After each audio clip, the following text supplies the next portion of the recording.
Ambiance studieuse et appliquée au périscolaire d'Eidolsheim. À côté des coloriages et autres dessins ou encore de la réalisation de pompons, chose insolite, les enfants ont désormais la possibilité de faire du tricot. Mais Linda et Louis, eux, en sont déjà mordus. Au début, j'aimais pas, mais après, j'ai voulu un peu essayer et après, j'ai trouvé ça bien et j'ai voulu un peu faire du tricot. Il faut réfléchir, t'as des trucs que souvent ils te trompent, tu dois refaire et tout et ça prend du temps, donc comme ça, t'as quelque chose à t'occuper. Aujourd'hui, c'est à Baptiste, 9 ans, de tenter le coup. J'ai commencé, c'était bien, c'était un peu difficile au début. Et je commence à m'améliorer un peu.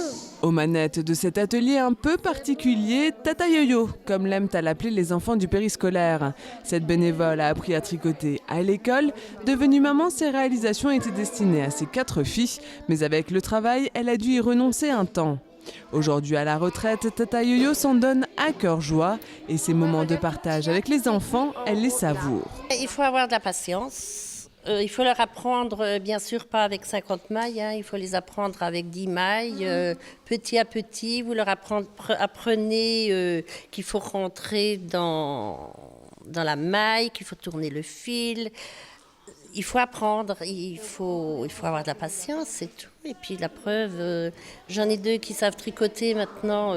Bon, pas si vite comme moi, c'est sûr, mais ils savent tricoter et puis ça m'a fait plaisir. C'est comme à l'époque quand j'avais mes filles petites à la maison, voilà, elles ont aussi essayé d'apprendre à tricoter, j'ai aussi essayé de leur apprendre, mais bon, comme c'est les enfants, 5 minutes et puis après, voilà, c'est comme si j'avais encore mes enfants autour de moi.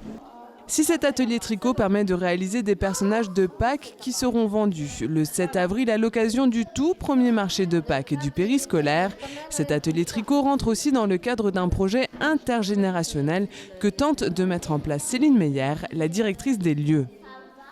On avait fait une première tentative pour inviter les aînés du village à participer à notre goûter de Noël où les enfants avaient préparé des chants. Ça a marché moyennement, mais voilà, on ne veut pas baisser les bras. Et du coup, dans l'objectif de notre marché de Pâques qui aura lieu le 7 avril, j'ai pensé à faire intervenir quelqu'un en tricot, puisque voilà, je savais que donc, ma maman avait déjà fait des marchés de Noël et avait déjà tricoté des sujets de Noël. Je me suis dit, tiens, est-ce qu'elle serait capable de faire ça pour Pâques? Elle m'a confirmé que oui. Le fait de proposer des animations aux aînés, ça serait un des objectifs de voir s'il y a des personnes volontaires et qui ont l'envie de venir participer à des activités comme du jardinage, du bricolage, voilà, sur les temps du périscolaire dans l'après-midi. Toutes ces réalisations seront mises en vente le vendredi 7 avril entre 17h et 19h30 au périscolaire d'Eidolsheim. Un moment convivial mis en place pour la toute première fois, un moment aussi pour ces enfants âgés entre 4 et 10 ans de devenir acteurs de leur vente. Un espace buvette et restauration sera également aménagé. Les bénéfices de ce marché de Pâques permettront aux enfants du périscolaire de participer à une sortie de fin d'année du côté de Musique pour goûter à la récolte des fruits chez un agriculteur.